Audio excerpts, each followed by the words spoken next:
Welcome to Formula One and Son. I'm Tom. And I'm Oscar. Well, Oscar, it's been a long time since we've sat down on the couch to talk about all things F1. We have just finished pre-season testing for the 2020 season, and it's time to consider what's happened over the off-season. Driver changes, very few, and I guess talk of the big issues, which I'd say are probably pink Mercedes, DAS, and coronavirus. Yay! Okay, so first up, what do you think the first issue was? We haven't recorded since Brazil, so yeah, it's been a while. It's been a long time. I think as we come into the 2020 season, we're 2 weeks away from the first race in Australia. Probably the big issue that's affecting Formula One and the world, quite frankly, at the moment is the COVID-19 coronavirus. And the impact that may have on the Formula One season. So we've already had the Chinese Grand Prix postponed because of that. And do you think they'll reschedule that? I think they might, but anywhere they would reschedule it would make it a triple header. The teams do not want that. And there is now a 4-week gap in between races because of it. Oh, really? So we have the first 3 races of the season, Australia, Bahrain, and Vietnam. And then we have a 4-week gap, and then I think we'll have Zandvoort. Right? Yeah.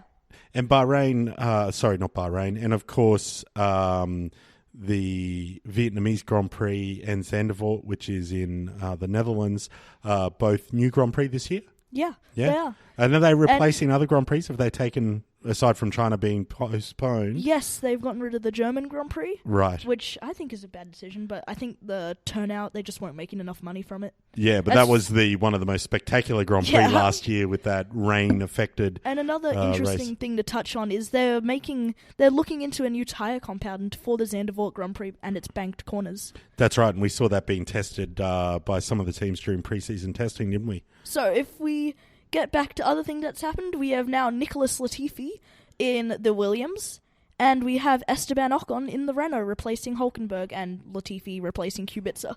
And Kubica's gone to Alfa Romeo as a test driver? Yes, and surprisingly, he set faster times than Kimi Räikkönen.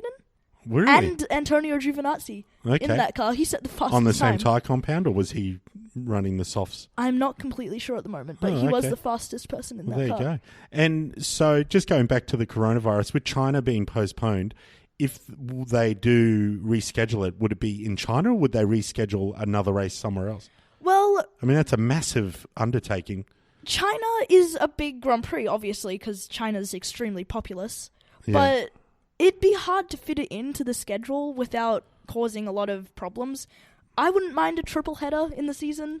I certainly would take that. I guess the benefit is that China is a dedicated racing circuit. It's not a street circuit, so rescheduling a street race would be almost impossible, I imagine. The one thing they are thinking about doing is the Imola in Italy. In Imola. Yeah. In Italy. They're thinking of that. Well, when's the last time Formula One has been there? It's been a long 2002 or something. Yeah, a long time ago. Yeah, but they don't really think that's going to happen. And I guess even with the outbreak of coronavirus and seeing how it spreads, it could have a big impact on the season. We were seeing comments through, I think it was Mattia Binotto, the team principal for Ferrari, wanting assurances about how he's going to get his team there. Obviously, Italy, one of the countries that at this point has had a reasonably large breakout of the coronavirus, or outbreak, I should say. Yeah. And I think they had troubles getting some of the mechanics even to testing. And so they're worried about how are they going to get them to Australia? Are they going to be quarantined, etc.? So yeah, it's gonna have a lasting impact. Obviously, everyone around the world's keeping a close eye on it for their own purposes and the impact on business and travel and all sorts of things. But it's certainly going to impact the F1 season, I think. Yes. And we'll see how that plays out. Okay, well, getting on to other news, as you say, the driver changes. Yeah. How did Ocon look through testing so far as coming back into Formula One? I wouldn't say he looked really fast. Like, same as Hülkenberg, really, from what I've seen. Yeah. Sort of same level. It's kind of to be But expected, Hülkenberg though. had years in the car and Ocon's stepping into it. Yeah, I guess there's room for improvement, but he's not miles off the pace, though, is he? Will happen. Yeah. Yeah, he was just a bit off Danny Rick. Not miles off? Yeah, just a ultimate little bit. time? Daniel Ricciardo did set the fastest time on the Renault in total, but By how much over Ocon, do you know? Do you know what No. Ocon's fastest lap was? I don't know. No, okay. So that's interesting. Obviously, Esteban Ocon had been racing for Force India / Racing Point, right? And then he got a bit kind of left out of his seat a couple of years ago, or at least for the 2019 season, effectively as a result of Daniel Ricciardo taking the Renault seat. Yeah. Because I think Ocon was going to go there. He had hoped he might get a Mercedes seat. Ended up being a reserve driver for Mercedes last year. Yeah. And it's good to see him. He's a Frenchman, so he's a Frenchman going into a French team, which will be great. And good to see him back in F1 because if he had done another year out of F1, I think there's a real risk that he would struggle to come back into a team. So it'll be really interesting. Of course, he's had a kind of contentious relationship with some of his teammates. So I think he and Sergio Perez weren't best of mates at Force India, now Racing Point. But he, and then of course he had that famous issue with Max Verstappen in Brazil at the end of 2018, where they got into a little bit of push and shove fisticuffs, which was interesting. So, yeah, I'll be keen to see how his relationship with Daniel Ricciardo goes this year. Daniel seems to be a pretty chilled out guy. Obviously had a good relationship with Verstappen, is used to the kind of young upstart coming into the team. So, be keen to see how that plays out. Yeah. On to some other news. So the liveries have changed. Yeah, tell me about it. What did we see? Anything cool? So we saw the AlphaTauri livery get changed drastically. Who are AlphaTauri, for those that aren't that close to the sport? Did we talk about this? When did this come out? No? Okay. And so AlphaTauri were Toro Rosso and have been rebranded. Some people say it's AlphaTauri?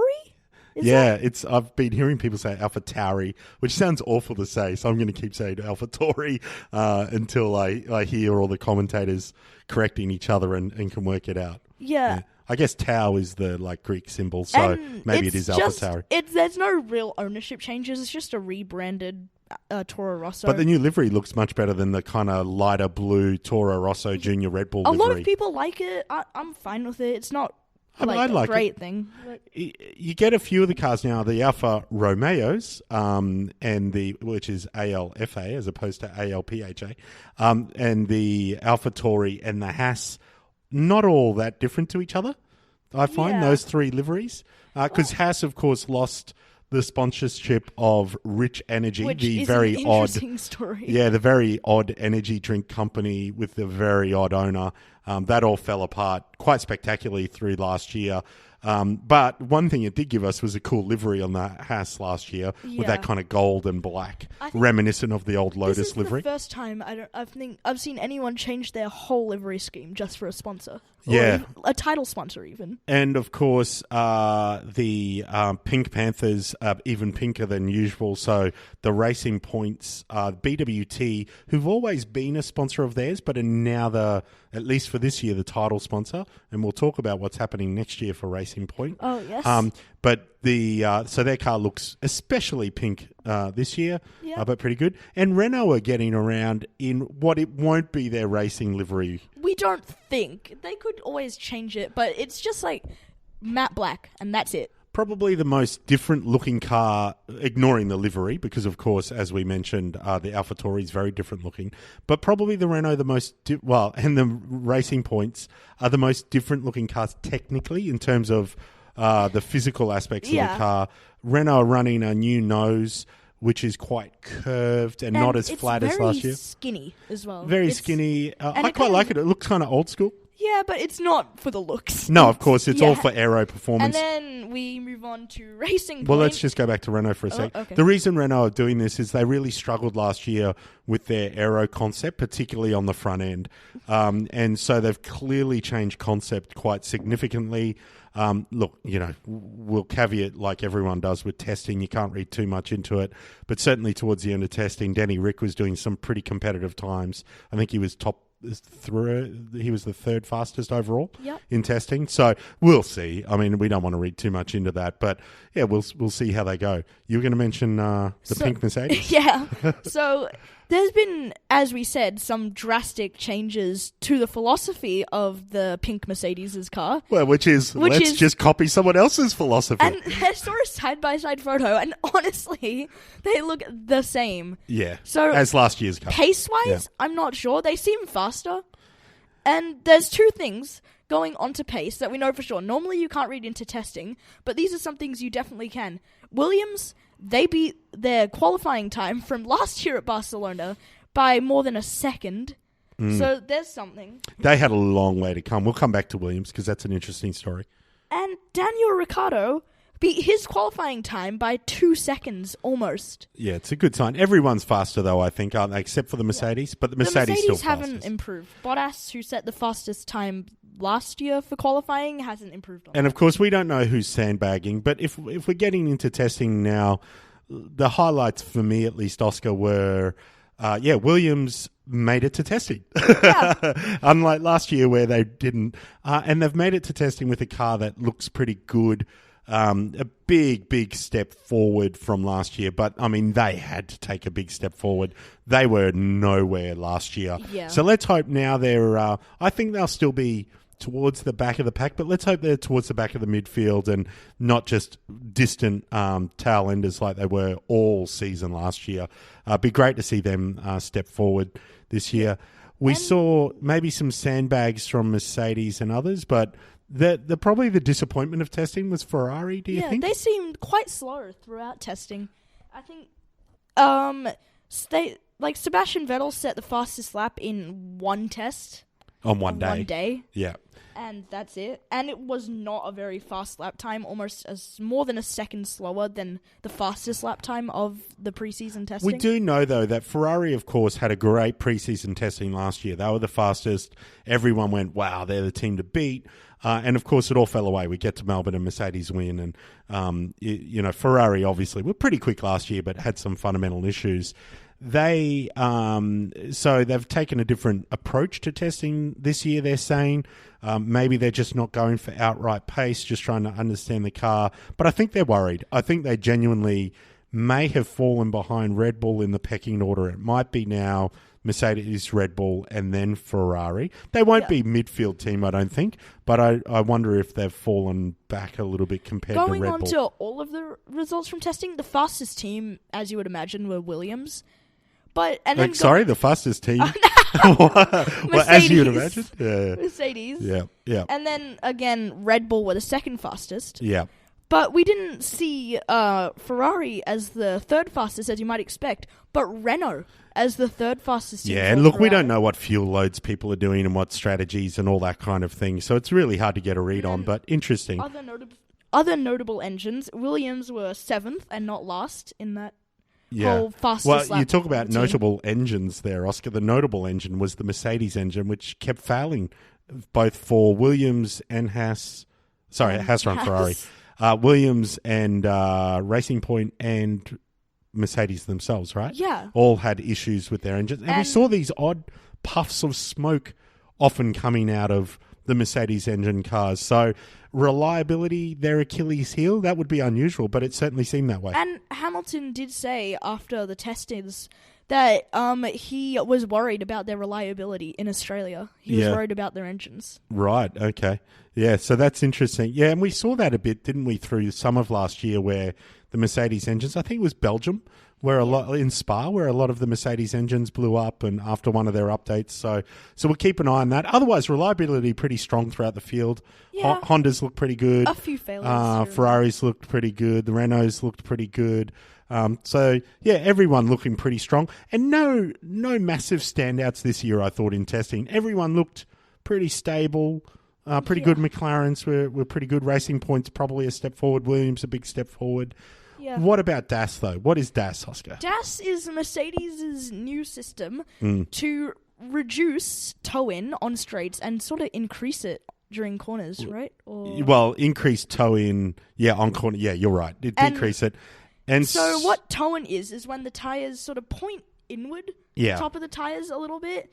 This is just a normal factor. Well, the front of the tyres, actually. Camber is the top of the tyres. So it's imagine the tyres pointing in a straight line and then the front's pointing inward slightly towards each other, like if you walk pigeon-toed.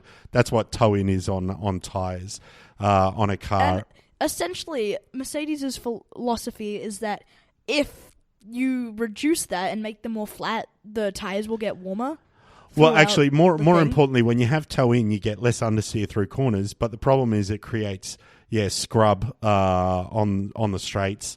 And so potentially it gives them the ability to have better handling in corners and a bit of better top speed on the straight, actually, because obviously as they're towing in, they're scrubbing a little bit and that washes a little bit of speed. Yeah. Really, though, what's interesting there is the mechanism for changing this dynamically, which is pulling in and out slightly the steering wheel, almost like if you're in a car and you're adjusting the steering column.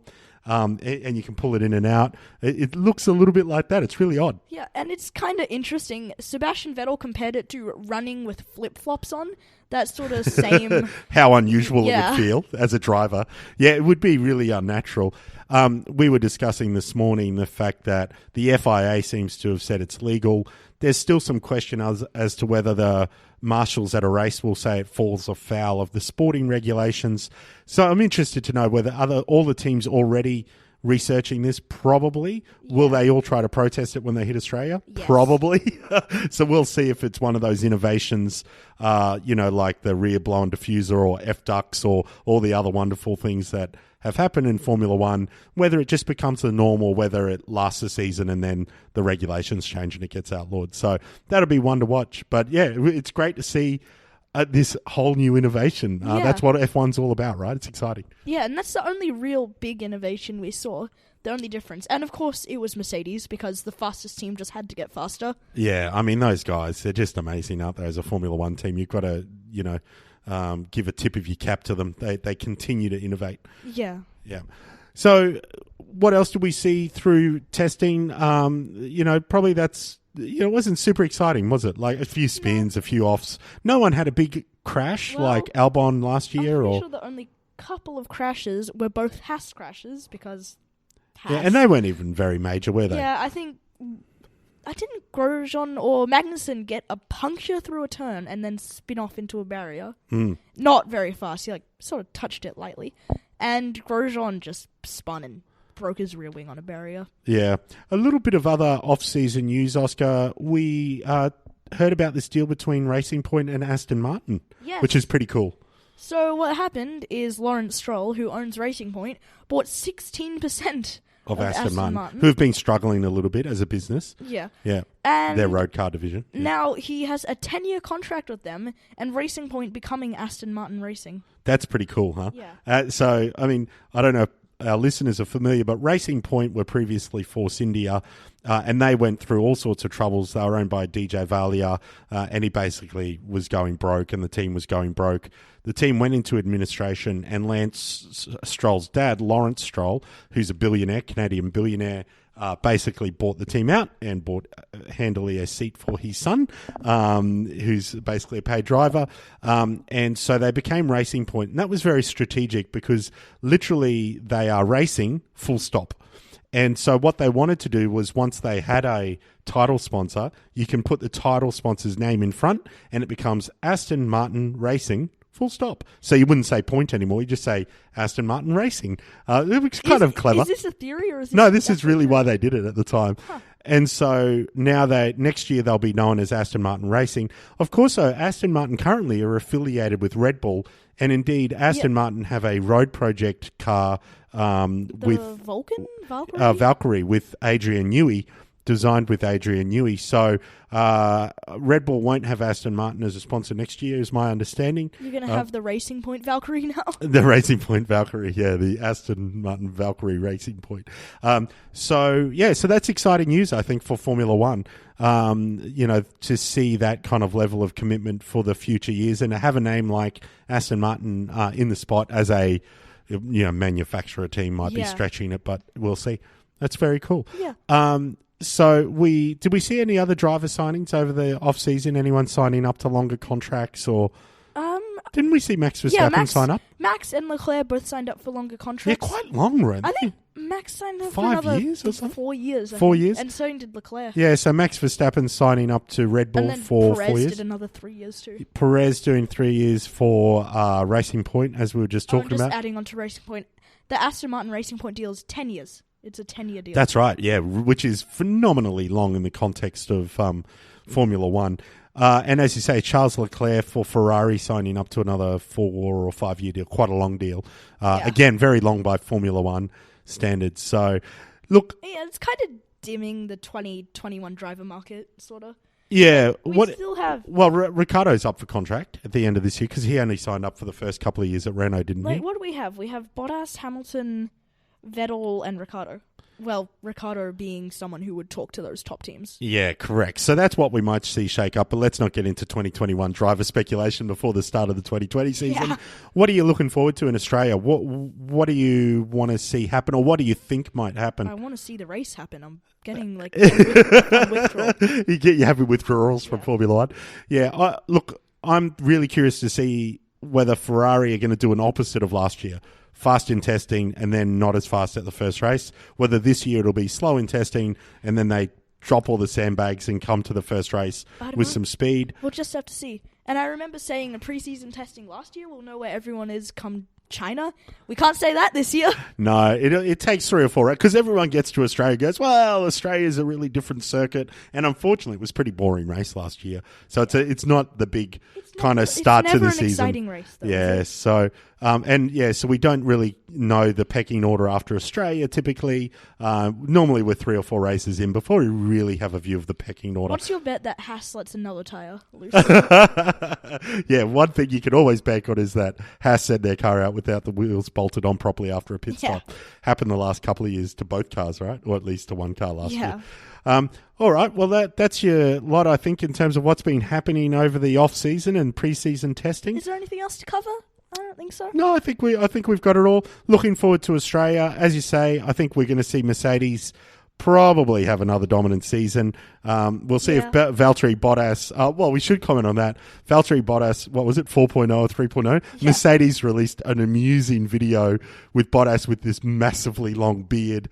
Bottas 3.0. If you haven't seen that, it's on YouTube. It's worth a look. It's pretty amusing. Yeah. Otherwise, I think, Oscar, my predictions for Australia, I think Mercedes are going to take it or at least be right up there. And if they don't take it, it'll be because of something odd like a crash. Yeah. And then I think Red Bull, and it'll be a matter of whether Ferrari is going to be the up there with the top 3 or fall into the clutches of a McLaren or a Renault or a Racing Point. Yeah. So, it'll be interesting. I don't know. From what we've seen, Renault could be a fighter for the top 3. Yeah, in the absolutely. Constructors. Yeah. Okay, well, that's it, I think. And we'll look forward to reviewing the first race in Australia in a couple of weeks' time. And don't forget to reach out through our email, formula1andson@gmail.com. We're on Reddit. Yep. Username Formula One and Son, and on Twitter at Formula One and Son. And please do send us comments on our email where we will improve on suggestions and get back to you. Otherwise, that's your lot from Formula One and Son.